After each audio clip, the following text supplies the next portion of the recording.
कि अगर मैं इन सारे रजिस्टर्स की जगह एक सिंगल रजिस्टर लगा दूं, राइट, सच दैट वो भी सेम करंट ले बैटरी से। जैसे यहाँ पे मान लो कि ये बैटरी है, इस पूरे सर्किट को, इन सारे रजिस्टर्स को मान लो आई करंट दे रहा था, total current which the battery was giving was I in this. ठीक, अभी मैं अगर इन सारे रजिस्टर्स को हटा के, राइट, एक रजिस्टर लगाऊं, जैसे यहाँ पे देखो इन सारे रजिस्टर्स को लगा के मैंने सिर्फ हटा के सिर्फ और सिर्फ एक रजिस्टर लगाया, उसी बैटरी से कनेक्ट किया, और अगर ये रजिस्टर भी सेम आई करंट ही ले जो कि ये सारे रजिस्टर्स ले रहे थे टुगेदर, राइट, तो ये वाला रजिस्टर हमारा कहलाएगा equivalent resistance of all these resistors. ये क्लियर हुआ या नहीं हुआ, आप पहले फिर से बताइए। जैसे आप एक बात सोचो कि सपोज एक काम है जिसको दो लोग मिलकर कर रहे थे या चार लोग मिलकर कर रहे थे, ठीक है, उस काम को एक अकेला ऐसा ताकतवर बंदा आया, सुपरमैन आया, ठीक है, सुपरमैन ने अकेले सबके बराबर का काम कर दिया, तो हम बोलेंगे ना कि Superman is doing equivalent work as those people were doing, है ना। तो उन सभी की जगह आप एक लौते सुपरमैन को रख सकते हो, राइट। सो सुपरमैन हो गया इक्विवेलेंट ऑफ उन सबका। इसी तरीके से इन सारे रजिस्टर्स का इक्विवेलेंट हो जाएगा ये वाला रजिस्टर, अगर ये सेम करंट ले जब हम इसको इस बैटरी से कनेक्ट करें। तो जब हम लिखेंगे V is equal to I R, ये हमारा ओम्स लॉ रहता है, और अगर इसमें I कांस्टेंट है तो मैं क्या लिख सकता हूँ, यहाँ पे लिख सकता हूँ ना V is proportional to R, क्योंकि I तो हमारा कांस्टेंट है, राइट। तो यहाँ पे अगर मैं V1 V2 V3 में रिलेशन निकालने की कोशिश करूं, रिलेशन लिखने की कोशिश करूं, तो मैं क्या लिख सकता हूँ, as voltage is directly proportional to resistance, I can write that the ratio of V1 is to V2 is to V3 will be equal to R1 is to R2 is to R3। ये सो parallel combination में voltage difference same रहता है, मतलब V is constant, ठीक है। मतलब मैं यहाँ पे जो लिखता हूँ कि V is equal to I R वाला जो सीन लिखते हैं, यहाँ पे V कांस्टेंट है, मतलब मैं लिख सकता हूँ ना कि I is inversely proportional to R।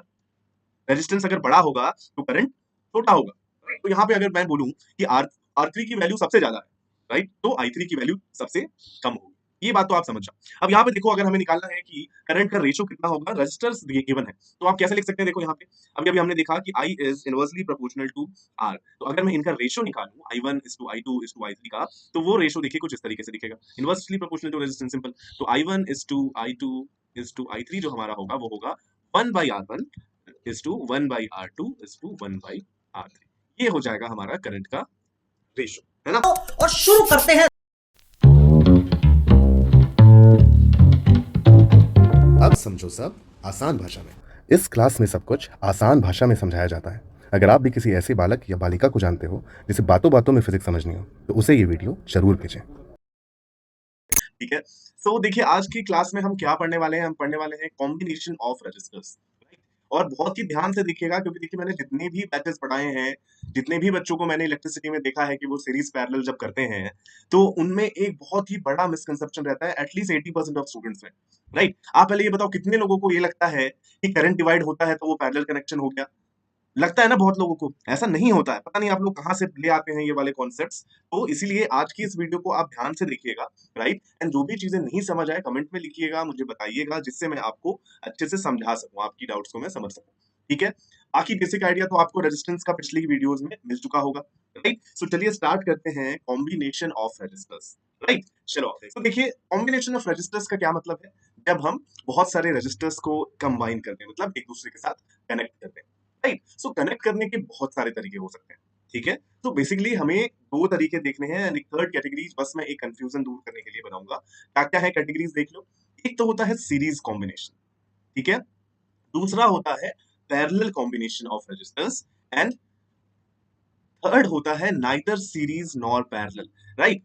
ये मुझे कैटेगरी खुद से बनानी पड़ी, इसका रीजन ये था कि बहुत सारे बच्चे क्या सोचते हैं कि अगर दो रजिस्टर सीरीज में नहीं है इसका मतलब वो पैरेलल में है, राइट, या अगर ये दोनों रजिस्टर्स पैरेलल में नहीं है इसका मतलब वो सीरीज में है। तो ऐसा नहीं होता है, राइट। फर्स्ट वाला मिसकंसेप्शन काफी कॉमन है कि दो रजिस्टर सीरीज में नहीं है इसका मतलब वो पैरेलल में होंगे, ऐसा नहीं होता है, ठीक है। तो आइए एक एक करके इन सारे कॉम्बिनेशंस को, इन सारे जिस भी तरीके से हम अरेंज कर सकते हैं, इनको एक एक करके डिटेल में पढ़ने की कोशिश करते हैं। ध्यान से देखिएगा इस वीडियो को, और जिन्होंने भी अभी तक सब्सक्राइब नहीं किया है please subscribe to our YouTube channel and hit the bell icon, सब कुछ आपको नोटिफिकेशन मिलनी चाहिए, राइट। चलिए सो स्टार्ट करते हैं। सबसे पहले देखिए सीरीज कॉम्बिनेशन ऑफ रजिस्टर्स क्या होता है, एक लाइन बना लेते हैं, right. Series combination of resistors तब कहा जाता है, या मैं बोलूं कि दो या दो से ज्यादा रजिस्टर्स को सीरीज में कनेक्टेड हम तब कहते हैं जब उनमें से सेम करंट पास हो। अब इसमें भी आप ध्यान रखिए, ये करंट की वैल्यू की बात नहीं है, मैं आपको बना के दिखाता हूं। पहले तो डेफिनेशन लिख देते हैं। To or more registers, right, two or more resistors are said to be in series।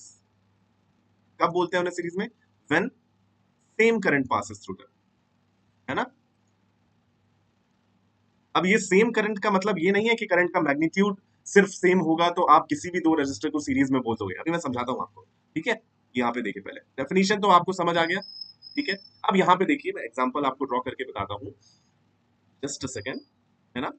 तो ये देखिए, मान लेता हूं कि ये एक रजिस्टर है ना, ये रजिस्टर का सिंबल हमने बनाया, ठीक। और ये दूसरा रजिस्टर है, यहाँ पे इस तरीके से मैंने रखा हुआ है, ये R1 है और ये R2 है, राइट। अब सेम करंट फ्लो करने का क्या मतलब है, आप पहले तो आप ये ध्यान से देखो। मान लो इस वायर में करंट जा रहा है I, और I को कौन ले जा रहा है, I को ले जाने वाले हैं इलेक्ट्रॉन, क्लियर है।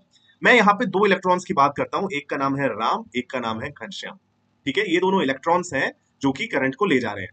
यहाँ पे ऑब्वियसली करंट एंड इलेक्ट्रॉन की डायरेक्शन अपोजिट होती है ना। सो मैं अभी बस बता रहा हूँ कि जो दो इलेक्ट्रॉन्स R1 से क्रॉस कर रहे होंगे, वही दो इलेक्ट्रॉन्स अगर R2 से भी क्रॉस करें, राइट, तभी मैं कहूंगा कि R1 एंड R2 सीरीज में है, राइट। वरना देखो, ऐसी कंडीशन तो हो सकती है ना कि एक बहुत बड़ा सा सर्किट है, राइट, एंड उस बड़े से सर्किट में कोई रजिस्टर यहाँ पे लगा हुआ है, कोई रजिस्टर बहुत दूर कहीं पे लगा हुआ है, राइट, इनके बीच में बहुत सारी चीजें हैं, लेकिन किस्मत से इन दोनों का करंट सेम हो।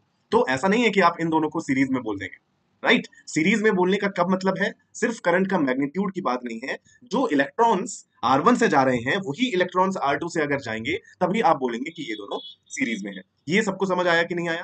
हालांकि इसमें हम आगे बहुत डिटेल में पढ़ेंगे, लेकिन अभी फिलहाल आप डेफिनेशन देखिए। डेफिनेशन क्लियर है, when the same current passes through both the resistors, या जितने भी रजिस्टर्स हैं आपके, तो हम कहेंगे कि ये सीरीज कॉम्बिनेशन में रजिस्टर्स को हमने लगाया है, राइट।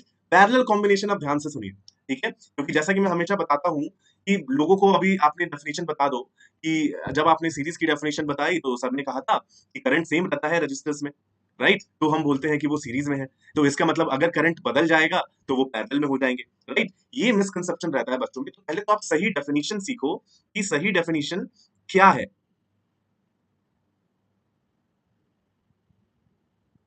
एक सेकेंड, एम आई विजिबल, या ये मेरा लाइव एंड हो गया है क्या?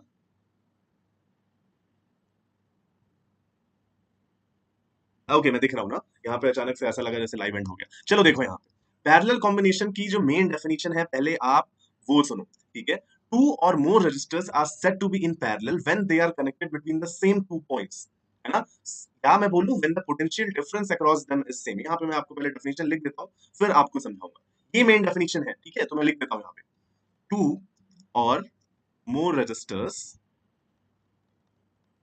और कोई भी डेफिनेशन नहीं होती है, ध्यान रखना इस बात को, ठीक है, are said to be in parallel when they are connected between the same two points.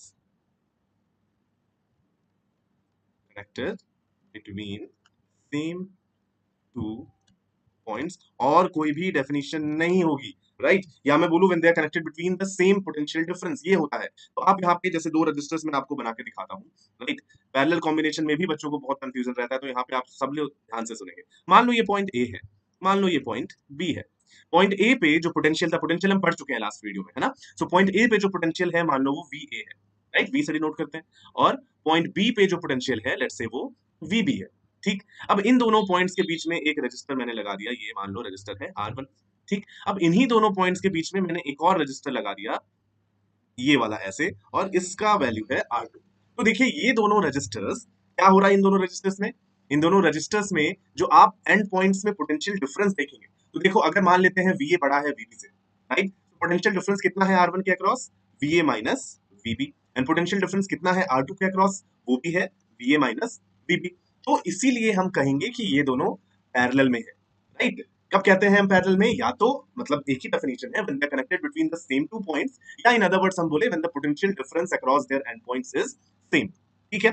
तो अभी यहाँ पे ऑब्वियसली करंट इन दोनों रजिस्टर्स में सेम हो भी सकता है या अलग भी हो सकता है, वो हम आगे इसी वीडियो में देखेंगे कि क्या रिलेशन होता है करंट का, कितना करंट पास होगा, है ना। ये सारी चीजें हम देखेंगे, लेकिन अगर इन दोनों की वैल्यूज अलग है तो करंट इनमें से अलग जाएगा। मान लेते हैं इसमें से I1 और इसमें से I2 है, राइट। सो आप ये कभी मत सोचें कि अगर करंट डिवाइड हो रहा है तो रजिस्टर्स पैरेलल में है, राइट, या करंट डिवाइड नहीं हो रहा, मतलब समझ गए या नहीं समझे आप। ऐसा भी हो सकता है कि रजिस्टर सीरीज में भी ना हो और पैरेलल में भी ना हो। आप इसका एग्जांपल देखिए तो आपका कंफ्यूजन दूर होगा। जैसे देखो, ये मैंने एक रजिस्टर बना दिया R1, ठीक है, यहाँ पे मैंने रजिस्टर बना दिया R2, यहाँ पे बना दिया मैंने R3, और ये कुछ आगे सर्किट जा रहा है, ठीक है, हमें उससे मतलब नहीं है। अभी यहाँ पे देखो, R1 है, ठीक है, ये R1 और ये R2, ठीक, यहाँ पे कोई करंट जाएगा और ये करंट जाके यहाँ पे ब्रेक हो जाएगा। ठीक, तो R1 R2 सीरीज में है क्या? देखो सेम करंट तो नहीं जाएगा, मान लो यहाँ से आई जा रहा हो और यहाँ पे जाके वो कुछ डिवाइड हो गया I1 और I2 में, राइट? तो बताओ R1 एंड R2 सीरीज में है क्या? सेम करंट तो नहीं जा रहा है, तो मतलब R1 and R2 are not in series. लेकिन क्या R1 एंड R2 पैरेलल में है? नहीं है ना, राइट? सो इसीलिए ये बात समझनी बहुत जरूरी है बच्चों को, आप लोगों को, कि R1 एंड R2 या कोई भी दो रजिस्टर अगर सीरीज में नहीं है तो इसका ये मतलब बिल्कुल नहीं है कि वो दोनों पैरेलल में होते हैं, राइट? तो एक अलग मैंने यहाँ पे कैटेगरी बना दी है, नाइदर सीरीज नॉर पैरेलल। ठीक है, R1 और R3 भी पैरेलल में नहीं है, ये सीरीज में भी नहीं है, राइट? हालांकि R2 एंड R3 डिपेंड करता है आगे का सर्किट कैसा है, लेकिन अगर ये इस तरीके का है जैसा मैंने बनाया तो ये दोनों पैरेलल में हो जाएंगे क्योंकि सेम 2 पॉइंट्स के बीच में ये दोनों कनेक्टेड है। ठीक है, अब इन सारी चीजों को हम डिटेल में देखेंगे, सीरीज में, पैरेलल में, बहुत सारे क्वेश्चंस भी करेंगे। आगे चलते हैं थोड़ा, राइट? तो उससे पहले बात करते हैं इक्विवेलेंट रेजिस्टेंस की। इक्विवेलेंट रेजिस्टेंस क्या होता है? ठीक है, सो मान लो यहाँ पे कि ये एक बैटरी है, राइट? ये बैटरी का सिंबल बनाया है, ये सेल है एक्चुअली, राइट? बहुत सारी सेल को मिला के हम क्या बनाते हैं? Battery, right? सो मान लो ये मेरे पास एक सेल है जिसका V वोल्ट है, कुछ भी हो, राइट? एंड यहाँ पे ये जो एंड पॉइंट्स है, यहाँ पे बहुत सारे रजिस्टर्स हैं, बहुत सारे कॉम्बिनेशन ऑफ रजिस्टर्स इस तरीके से लगे हुए हैं, राइट? कुछ अलग ही सर्किट यहाँ पे बना हुआ है, बहुत सारा एक झुंड है रजिस्टर्स का, इस तरीके से हमने अलग अलग रजिस्टर्स लगा रखे हैं। ठीक है, अभी क्या होगा कि इन सारे रजिस्टर्स की जगह अगर आप मतलब सबकी वैल्यू में लिख देता हूँ, मान लो ये R1 है, ये R2 है, ये R3 है, ये R, सब अलग अलग रजिस्टर्स हैं या सब सेम भी हो, कुछ भी हो, राइट? लेकिन अभी आप यहाँ पे ध्यान से देखिए, अगर मैं इन सारे रजिस्टर्स की जगह एक सिंगल रजिस्टर लगा दूं, राइट, सच दैट वो भी सेम करंट ले बैटरी से। जैसे यहाँ पे मान लो कि ये बैटरी है, इस पूरे सर्किट को, इन सारे रजिस्टर्स को मान लो I करंट दे रहा, total current which the battery was giving was I in this. ठीक, अभी मैं अगर इन सारे रजिस्टर्स को हटा के, राइट, एक रजिस्टर लगाऊं, जैसे यहाँ पे देखो, इन सारे रजिस्टर्स को लगा के मैंने सिर्फ हटा के सिर्फ और सिर्फ एक रजिस्टर लगाया, उसी बैटरी से कनेक्ट किया, और अगर ये रजिस्टर भी सेम आई करंट ही ले जो कि ये सारे रजिस्टर्स ले रहे थे टुगेदर, राइट, तो ये वाला रजिस्टर हमारा कहलाएगा कहलाएगा equivalent resistance of all these resistors. ये क्लियर हुआ या नहीं हुआ, आप पहले फिर से बताइए, जल्दी से देखिए, मुझे कमेंट में बताते रहिए आपको ये समझ आ रहा है या नहीं आ रहा है, राइट? तो इक्विवेलेंट रेजिस्टेंस क्या होता है? बहुत सारे रजिस्टर्स हैं, कितने भी हो सकते हैं अकॉर्डिंग टू द क्वेश्चन, जो भी सर्किट है, राइट, उन सभी रजिस्टर्स को हटा के आप अगर एक लौता रजिस्टर लगाओ, सच दैट वो एक लौता रजिस्टर भी उतना ही करंट ले बैटरी से जितना ये सारे मिलकर ले रहे थे, राइट? या मैं बोलूं कि उतना ये रजिस्टर काम करे जितने ये सारे मिलके कर रहे थे, तो मैं बोलूंगा कि ये इक्विवेलेंट रेजिस्टेंस है। जैसे आप एक बात सोचो कि सपोज एक काम है जिसको दो लोग मिलके कर रहे थे या चार लोग मिलके कर रहे थे, ठीक है? उस काम को एक अकेला ऐसा ताकतवर बंदा आया, सुपरमैन आया, ठीक है? सुपरमैन ने अकेले सबके बराबर का काम कर दिया, तो हम बोलेंगे ना कि Superman is doing equivalent work as those people were doing, है ना? तो उन सभी की जगह आप एक लौते सुपरमैन को रख सकते हो, राइट? सो सुपरमैन हो गया इक्विवेलेंट ऑफ उन सबका। इसी तरीके से इन सारे रजिस्टर्स का इक्विवेलेंट हो जाएगा ये वाला रजिस्टर अगर ये सेम करंट ले जब हम इसको इस बैटरी से कनेक्ट करें। क्लियर है? ये तो आपको समझ आ गया इक्विवेलेंट रेजिस्टेंस क्या होता है, ठीक है?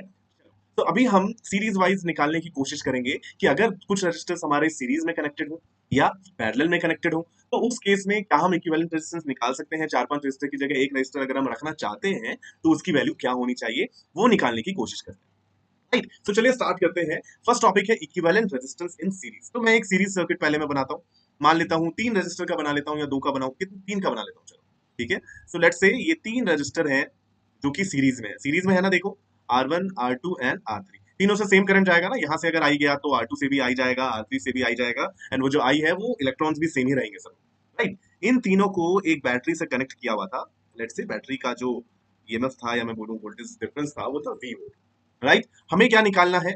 इन तीनों का इक्विवेलेंट रेजिस्टेंस निकालना है, ठीक है? सो मान लेते हैं इन तीनों का इक्विवेलेंट रेजिस्टेंस कितना है?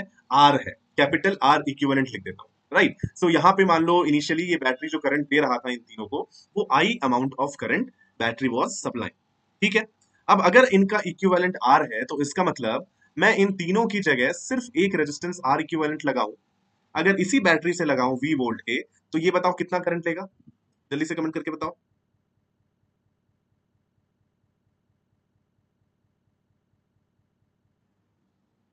जल्दी से कमेंट करके बताओ। इक्विवेलेंट रेजिस्टेंस है ना ये इन तीनों का, तो ये तीनों मिलके आई करंट ले रहे थे, तो ये भी कितना लेगा, ये भी आई करंट ही लेगा। क्लियर है इतना? चलो वेरी गुड। अभी हमें क्या पता है, देखो कि जो V जो है, ये हमारा V जो वोल्टेज है जो बैटरी का है, राइट, यहाँ यहाँ पे सेल का है, वो इन तीनों में डिवाइड हो जाएगा। राइट, थोड़ा सा कंफ्यूजन मैं आपको दूर करूं, बहुत लोग क्या कर देते हैं ना, जब मैं उनसे बोलता हूं बच्चों से कि अच्छा बताओ ये R1 से करंट निकालो कितना है, तो वो क्या करते हैं V is equal to I R लगा देते हैं। राइट, बताओ ये मैं यूज कर सकता हूँ क्या, V is equal to I R one? क्या ये सही है? कोई कमेंट करके बताएगा।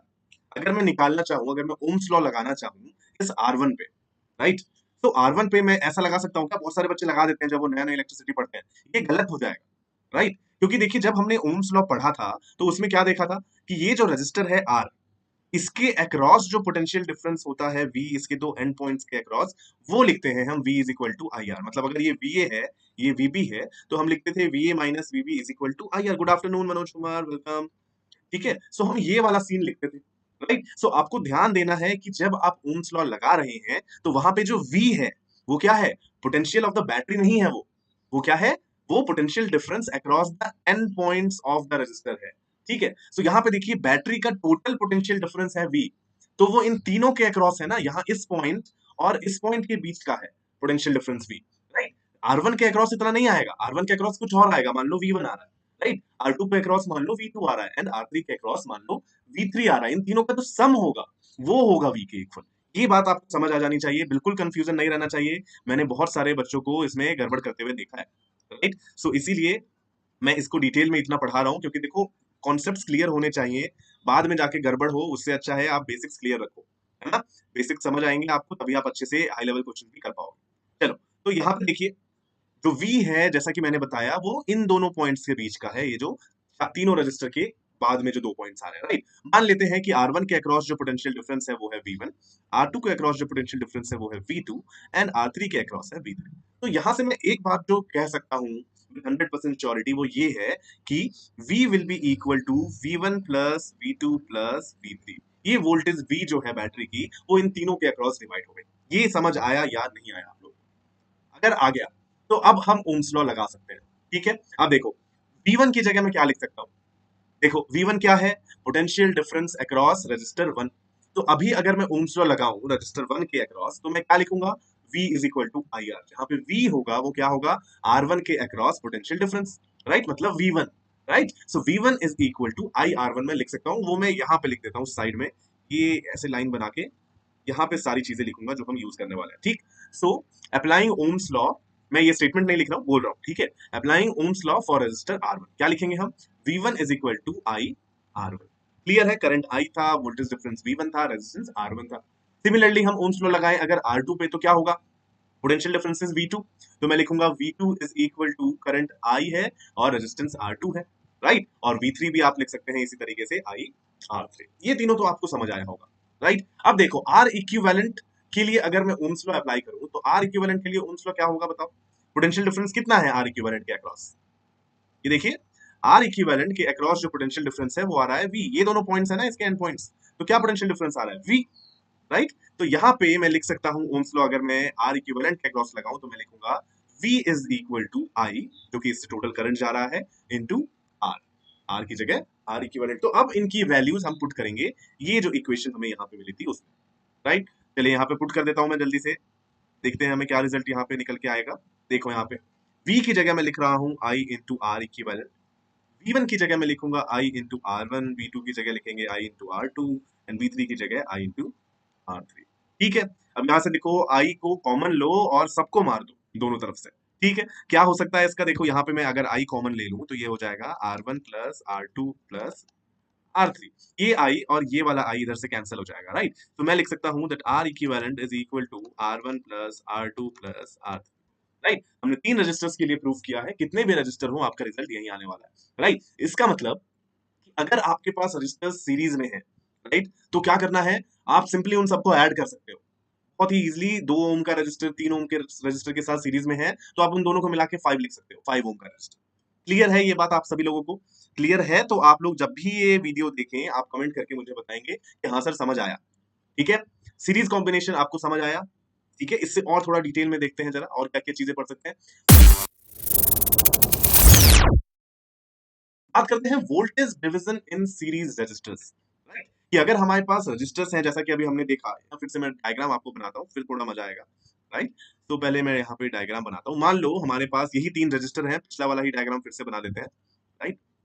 ये तीन रजिस्टर्स हमारे पास मान लो सीरीज में हैं, R1, R2, R3। इन सभी को एक बैटरी V वोल्ट से मैंने इस तरीके से कनेक्ट किया हुआ है, ठीक है।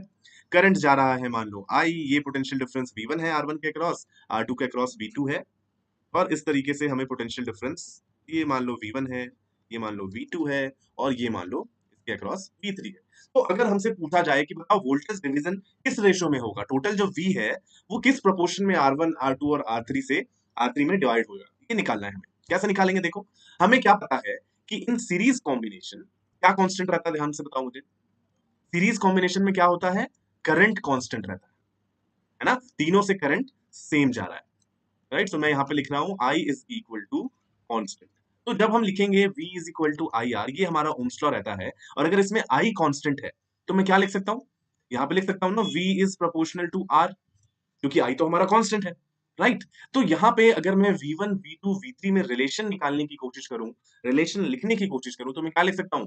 As voltage is directly proportional to resistance, I can write that the ratio of V1 is to V2 is to V3 will be equal to R1 is to R2 is to R3। ये बात आपको समझ आई कि नहीं आई? तो resistance के ratio में potential difference आपका डिवाइड हो जाएगा, इसमें सीरीज कॉम्बिनेशन में। ये समझ आया आपको या नहीं आया? समझ आया होगा तो कमेंट करके आप मुझे बताएंगे कि सर हमें समझ आ गया, ठीक है। अब जैसे आपको V1 निकालना है, तो V1 कैसे निकाल सकते हैं आप? देखो, V1 आपके डायरेक्टली प्रोपोर्शनल होगा R1 के, तो आप यहाँ पे सिंपली ऐसे भी लिख सकते हो कि V1 will be equal to R1 by R1 plus R2 plus R3 into V। आप इस तरीके से V1 निकाल सकते हो। हालांकि आपको फॉर्मूला याद करने की जरूरत नहीं है, राइट, लेकिन जस्ट जस्ट इन केस मैंने यहाँ पे बता दिया है। नहीं तो आपको ये बिल्कुल भी फॉर्मूला याद मत करना, ठीक है। ये आप बुक्स में फॉर्मूला देखते हो, इसलिए मैंने आपको फॉर्मूला यहाँ पे लिख के बता दिया है ना। नहीं तो आप क्या करेंगे, देखो बहुत सारे क्वेश्चंस करेंगे, उसमें हम समझ जाएंगे कि इतना फॉर्मूला अप्लाई करने की जरूरत ही नहीं है। आप सबसे पहले तो इक्विवेलेंट रेजिस्टेंस निकालेंगे R1, R2, R3 का ऐड करके, राइट। फिर आप करंट निकाल लेंगे V is equal to I R करके, राइट। एंड अगर आपको V1 निकालना है तो फिर I इंटू R1 कर देंगे तो आपको V1 मिल जाएगा, I इंटू R2 कर देंगे तो आपको V2 मिल जाएगा, एंड I इंटू R3 कर देंगे तो आपको V3 मिल जाएगा। So you need not to remember any of these formulas. ये आप ध्यान रखिए, try to remember least number of formulas, क्योंकि आप इतने सारे फॉर्मूलाज सर पे लेके कहाँ घूमोगे, राइट। बर्डन फालतू का नहीं बढ़ाना है, तो इसलिए फॉरगेट दिस, ठीक है। चलो, तो अब चलते हैं पैरेलल कॉम्बिनेशन पे, एंड पैरेलल कॉम्बिनेशन में इक्विवेलेंट रेजिस्टेंस की बात करते हैं, ठीक है। सो चलो यहाँ पे दो या तीन रेजिस्टेंस बना देते हैं, जैसे कि हमने उस केस में बनाया था, एंड निकालने की कोशिश करेंगे कि इन तीनों रेजिस्टर्स को अगर हम पैरेलल में कनेक्ट करें तो इसका इक्विवेलेंट क्या होगा, ठीक है। सो चलो देखो, यहाँ पे मान लो ये पॉइंट ए है, राइट, एंड ये पॉइंट बी है। इन दोनों के बीच में एक रजिस्टर मैंने ऐसे लगा दिया, दूसरा रजिस्टर मैंने ऐसे लगा दिया, तीसरा रजिस्टर भी मैंने इस तरीके से लगा दिया। Vibhu and Mayuri show, welcome to my class. Vibhu and Mayuri दो लोग साथ में देख रहे हैं क्या? तो मान लेते हैं ये जो रजिस्टर्स है, इनकी वैल्यू मैं यहाँ पे दे देता हूँ R1, R2, R3, ठीक है। And guess, good afternoon Vibhu and Mayuri. Show, show क्या है भाई? कौन सा शो चलाते हो तुम लोग?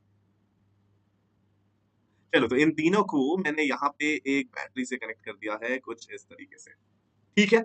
Okay okay, very good. चलिए, सो ये दोनों, ये तीनों पैरेलल में है कि नहीं है? जल्दी से बताओ, क्यों है पैरेलल में? क्या इसलिए पैरेलल में है कि करंट अलग अलग है, या ये इसलिए पैरेलल में है कि इन दोनों के बीच, मतलब इन सभी के अक्रॉस का पोटेंशियल डिफरेंस सेम है? देखो, R1 किन दो पॉइंट्स के बीच में कनेक्टेड है? ए और बी के बीच में। R2 किन दोनों के बीच में कनेक्टेड है? ए और बी के बीच में। एंड R3 भी ए और बी के बीच में कनेक्टेड है, इसीलिए ये तीनों पैरेलल में है, ठीक है। चलो, तो मान लेते हैं कि कोई करंट आया, ये बैटरी V वोल्ट की थी, इसने कुछ करंट दिया I, ठीक है। ये I इधर चलता हुआ आएगा इस तरीके से। अब यहाँ पे I के पास तीन रास्ते हैं। मान लेते हैं यहाँ पे कुछ करंट चला गया I1, यहाँ पे कुछ करंट चला गया I2, यहाँ पे कुछ करंट चला गया I3। क्लियर है? हम क्या निकालने की कोशिश कर रहे हैं? हम निकालने की कोशिश कर रहे हैं इक्विवेलेंट रेजिस्टेंस, मतलब इन तीनों रेजिस्टर्स की जगह मैं चाहता हूं कि मैं एक लौता रजिस्टर लगा दूं, राइट। तो चलो मैं एक लौता रजिस्टर लगा देता हूं, if this is equivalent to this circuit, let's see here. इन तीनों की जगह मैंने एक लौता रजिस्टर लगाया, राइट। इस रजिस्टर को मैंने उसी बैटरी से कनेक्ट किया है, ठीक है।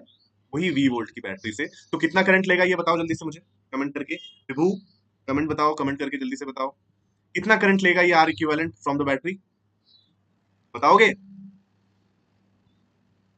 बताओगे विभू, विभू मयूरी कोई भी बता दो जल्दी से मुझे कितना लेगा। देखो इन तीनों का इक्विवेलेंट है ना, ये तीनों मिलके कितना ले रहे थे, ये तीनों मिलके ले रहे थे आई करंट, राइट। सो इसका मतलब ये अकेला कितना लेगा, ये अकेला करंट लेगा आई के बराबर।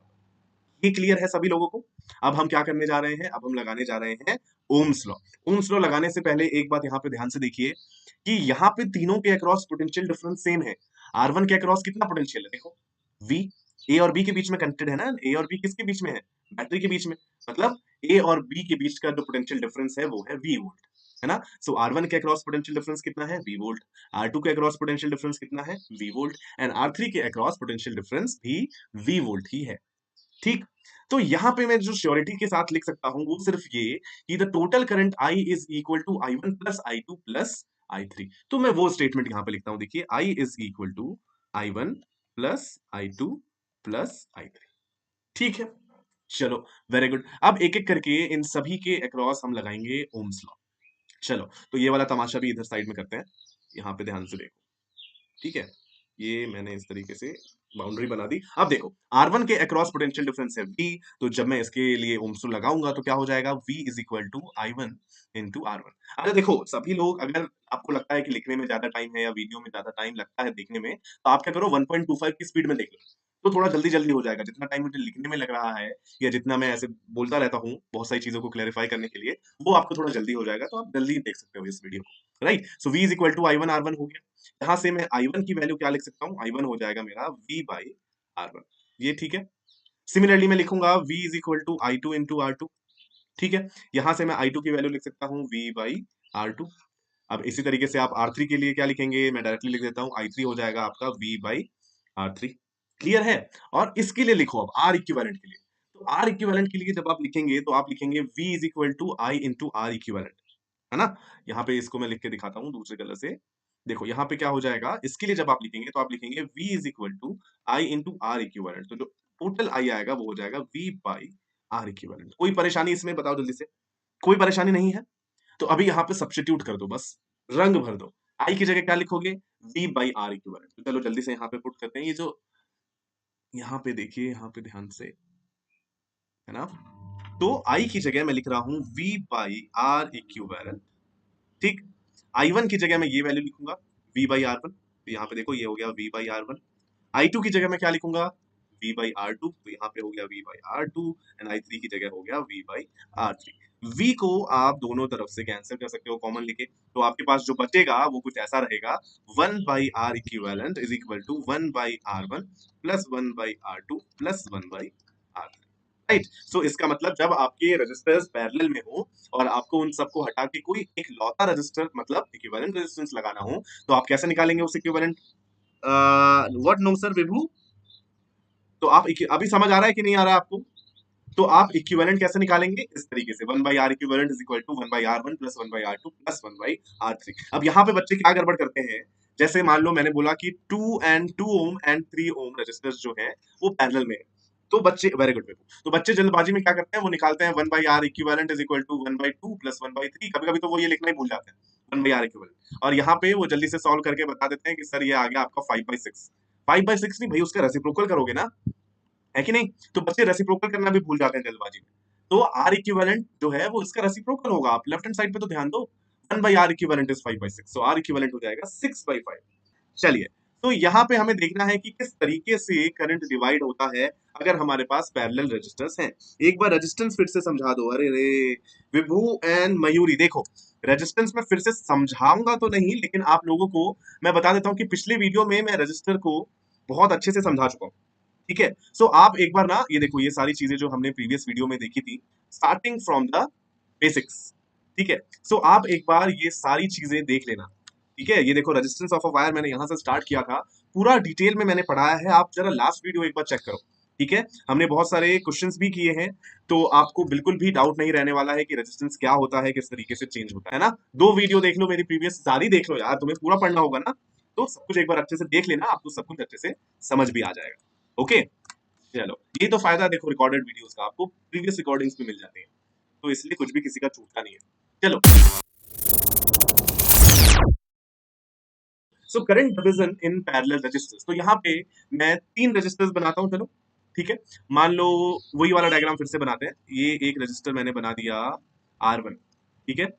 ये एक रजिस्टर मैंने बनाया यहाँ पे R2, एंड ये एक और रजिस्टर मैंने बनाया R3।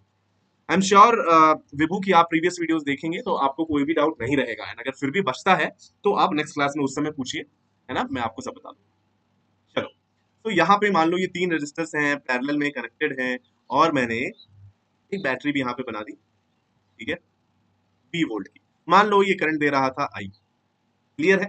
अब ये यहाँ पे आया करंट आई, यहाँ पे इसके पास 3 रास्ते मिले तो किसी रेशो में डिवाइड हो गया। मान लो यहाँ पे आई वन चला गया, यहाँ पे आई टू चला गया, और यहाँ पे आई थ्री चला गया। हमें क्या निकालना है?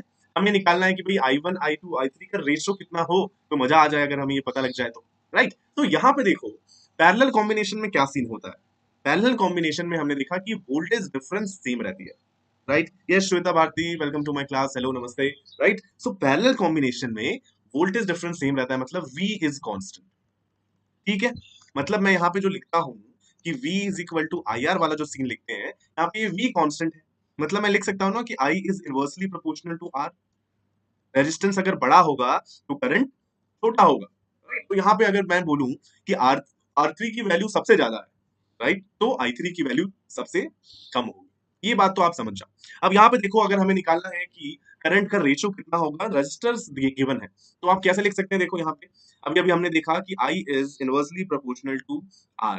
तो अगर मैं इनका रेशियो निकालूं I1 is to I2 is to I3 का, तो वो रेशियो देखिए कुछ इस तरीके से दिखेगा, inversely proportional to resistance, simple.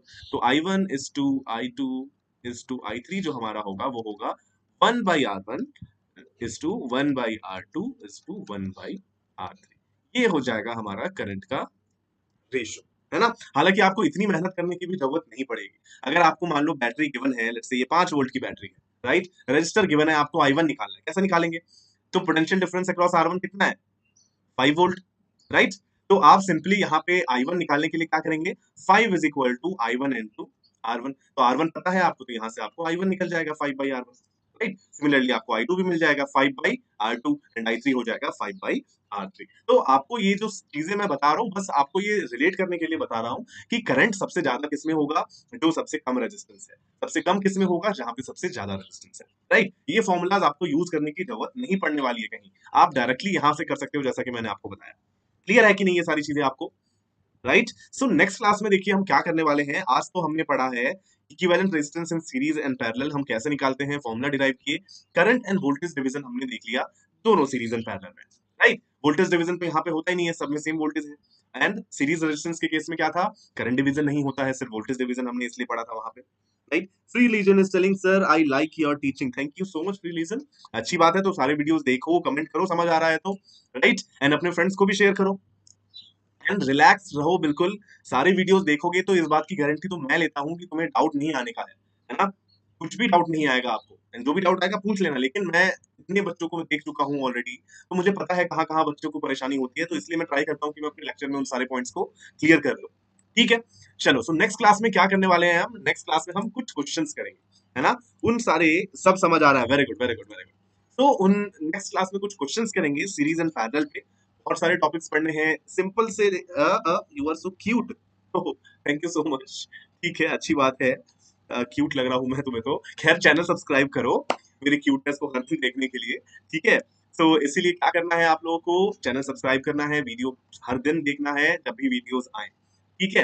And जो भी डाउट हो आपको कमेंट में पूछना है, क्लियर है। चलिए, तो नेक्स्ट क्लास में मिलेंगे, खूब सारे क्वेश्चंस करेंगे, एंड डोंट वरी, टॉपिक बहुत सारे हैं अभी, एंड सबको कवर किया जाएगा, ठीक है। चलिए, सो आपसे नेक्स्ट क्लास में मिलते हैं। आज की क्लास एंड करता हूँ।